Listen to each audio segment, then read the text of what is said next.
रांची भेजने का काम करोगे, ऐसा मेरा विश्वास है।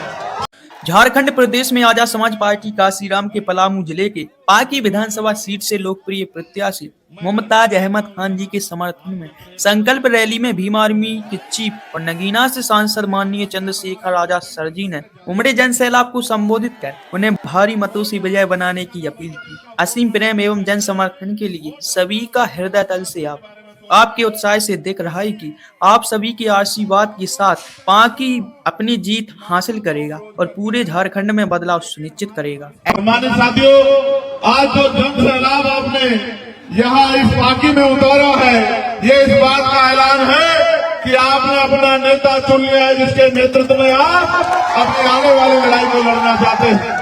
मैं तो दिल्ली से चल के यहाँ आया हूँ और आप नहीं जानते कि बहुत कठिनाइयों का सामना करना पड़ा है। हेलीकॉप्टर की परमिशन जो आपके मेहनत के पैसे से आपने हेलीकॉप्टर कराया था, वो हेलीकॉप्टर की परमिशन कैंसिल कर दी। सब लोगों ने, सरकार में, विपक्ष ने, सब लोगों ने तय किया कि चंद्रशेखर आजाद यहाँ नहीं आने चाहिए और उसके लिए उन्होंने पूरे हथकंडे अपनाए। कहीं मेरी गाड़ी को रोक के चेक करवाते हैं, कहीं कुछ और, लेकिन कहते हैं कि तमन्ना अगर सच्ची हो तो रास्ते हजार होते हैं और तमन्ना अगर झूठी हो तो बहाने हजार होते हैं। मैंने एक लाइन में कहा कि आज अगर कुछ भी हो जाए तो भी मैं पार्टी में इकट्ठे हुए अपने लोगों को संबोधित करने के लिए जरूर जाऊंगा, हर कीमत पे जाऊंगा, उनके विश्वास को मजबूत करने के लिए वहां पहुंचूंगा। आप मेरी इस बात पे गौर करो। आज जो हालात है, ये हालात हम लोगों की वजह से है, क्योंकि हम इन दलों में भरोसा करते हैं। कभी भाजपा को हराने के लिए किसी और दल पे, कभी कांग्रेस को हराने के लिए किसी और दल पे हम उनकी लड़ाई लड़ते हैं और अपनी लड़ाई कभी नहीं लड़ते।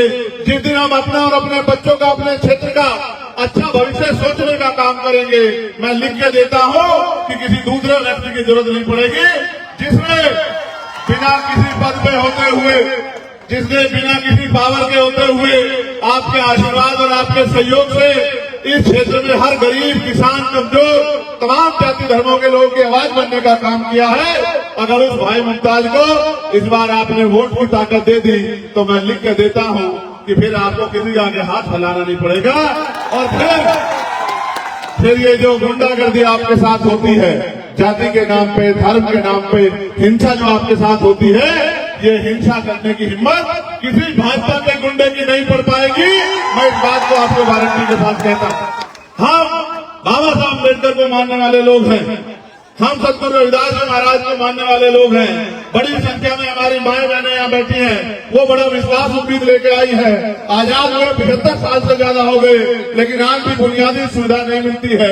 मैं पहले भी एक बार आया था कि यही बराबर में बाबा साहब अम्बेडकर की स्टैचू की स्थापना आप लोगों ने की थी और मुझसे कहा गया था कि भाई आपको उसका फीता काट के जो है, वो जो मूर्ति लगाई है, उसकी जो है, उसकी घोषणा आपको करनी है। जब मैं गांव में गया, गांव के हालात देखे, लोगों के टूटे मकान देखे, गरीबों के फटे हुए कपड़े देखे, उनके बच्चों के बुरे हाल देखे, उसी दिन मैंने मन में तय कर लिया था और मैंने अपने साथियों को भी कहा, मैं धन्यवाद दूंगा अपनी मार्ग में आजाद समाज पार्टी के एक नेता कार्यकर्ताओं का, जिन्होंने मैंने उतनी एक ही बात मांगी कि अगर कुछ करना चाहते हो तो संविधान में हमें अधिकार का बहुत दिए हैं, लिखित में अधिकार का बहुत है, लेकिन जब तक राजनीतिक ताकत नहीं होगी, उन अधिकारों को दिलाने वाले हाथ नहीं होंगे, तो वो अधिकार आपके घरों तक नहीं पहुंचेंगे। उसका एक ही रास्ता है कि आज से गांव में निकल जाओ, बूथ कमेटी बनाओ, सेक्टर कमेटी बनाओ, पंचायत कमेटी बनाओ और एक एक आदमी को जोड़ के भाईचारा बना के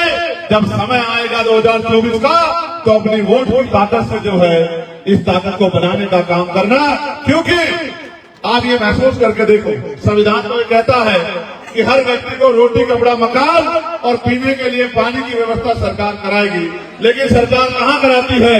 सरकार तो सिर्फ गरीबों का मजाक उड़ाती है, गरीबों का तमाशा देखती है। सरकार तो गरीबों पर जुल्म करती है।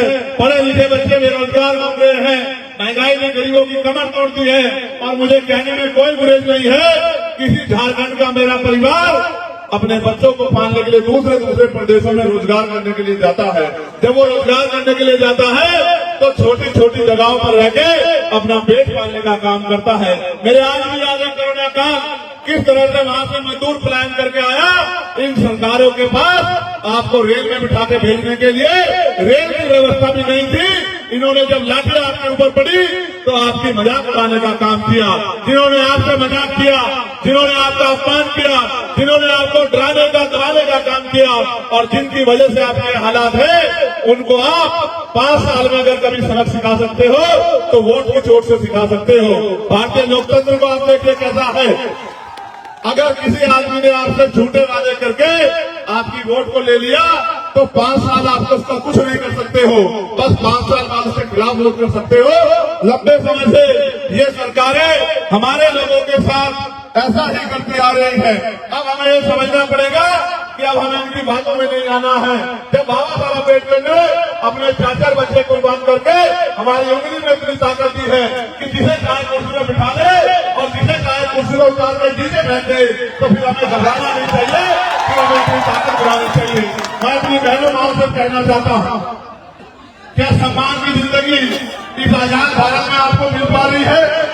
मैं गारंटी से कहता हूँ, हाथ उठा के बता देना, यहाँ बैठी हजारों की संख्या में महिलाओं में से 90% महिलाओं ने कभी हवाई जहाज को हाथ लगा के नहीं देखा होगा, कभी हेलीकॉप्टर को हाथ लगा के नहीं देखा होगा, कभी एसी वाली ट्रेन में सफर नहीं किया होगा।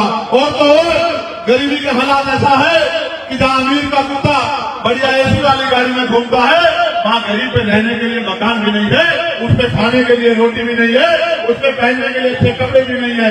लेकिन ये सरकारें बात तो करती है गरीबों का भला करने की, लेकिन ये सारा पैसा पूंजीपतियों का माफ करती है। आपके बच्चे तो पढ़े लिखे बेरोजगार घूमते हैं और जब भी आप सवाल करोगे, रोजगार के बारे में पूछोगे, महंगाई पर सवाल करोगे, अधिकार के बारे में पूछोगे, तो ये भारतीय जनता पार्टी के लोग जो ये कह रहे हैं कि हमें सत्ता में आना है, तो ये फिर हिंदू मुसलमान की बात करने लग जाते हैं। और इन्हीं के तथाकथित लोग नबी की शान में जिस तरह के गुस्ताखी करते हैं, अपमान करते हैं, ये भी किसी ने छुपाना नहीं है। आप ये जानते हैं, जब जब मुसलमानों में अन्याय हुआ है, जब जब किसानों में अन्याय हुआ है, जब जब मजदूरों में अन्याय हुआ है, जब जब गरीबों में जुर्म हुआ है, उनकी पीठ पे लाठियां पड़ी है, उनको पूछे रखने पे मारा गया है, उनको मटकी छूने पे मारा गया है, सारे नेता चद्दर तान के सोते हैं। ये भी में आजाद समाज पार्टी के लोग मैदान में रहते हैं, उनकी लड़ाई करने का काम करते हैं, उनकी आवाज करने का काम करते हैं। मैं आपको कहना चाहता हूँ, जब तक जिंदगी नहीं बदलेगी, जब तक शिक्षा समान शिक्षा लागू नहीं होगी, एक तरफ अमीरों के बड़े बड़े स्कूल जिसमें गरीब का बच्चा घुस नहीं सकता और सरकारें स्कूल भी बंद कर रही है। जब तक आपका बच्चा पढ़ेगा नहीं, पढ़ लिख के आगे बढ़ेगा नहीं, डॉक्टर इंजीनियर IAS IPS वकील तक बनेगा नहीं, तो आपकी गरीबी की बेटियां नहीं कर सकती है। लेकिन वो तभी संभव है कि राजनीतिक ताकत आपके हाथ में होनी चाहिए। कौन है आपके असेंबली में आपके लिए बोलने वाला? आप बताओ, सबसे ज्यादा मौलाना गोविंद सिंह इसी सरकार के नेतृत्व में झारखंड में होने का काम हुआ। सरकार ने वादा किया था कि मोहम्मद सिंह पे कानून बनाने बनाया, मोहम्मद सिंह जिनकी हुई उनको कोई मुआवजा नहीं मिला। और फिर मैं कह रहा हूँ, दलितों का तो इतना बुरा हाल है कि दलितों की जान से सस्ती दाल है आज झारखंड में भी और देश में भी। दाल की कीमत हो सकती है, लेकिन गरीब दलित की जान की कीमत नहीं हो सकती। जिस तरह का जुल्म सरकार कर रही है, इस हिंसा का जवाब हमें संविधान के आधार पर जो ताकत मिली है, वोट की ताकत के आधार पर उस वोट की ताकत से देना है।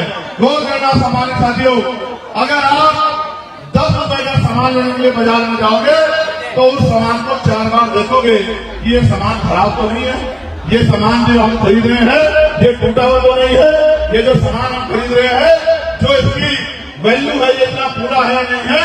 अगर 10 रुपए के सामान में कमी मिलेगी तो उस 1 करोड़ रुपए से व्यक्ति जो आपके 5 साल का मुस्तकबिल तय करती है, वो वोट डालने के लिए जाते हो तो एक बार ऐसे सोचते, जिसको वोट दे रहे हैं चुनाव के बाद उसके दरवाजे आपके लिए खुलेंगे नहीं खुलेंगे। जब आप पे जुल्म होगा वो आपकी बात करेगा नहीं करेगा, जब आपको जरूरत होगी वो आपकी लड़ाई लड़ेगा नहीं लड़ेगा। बस आंख बंद करके वोट देते आते हो और फिर कहते हो कि हमारी कोई सुनता नहीं है।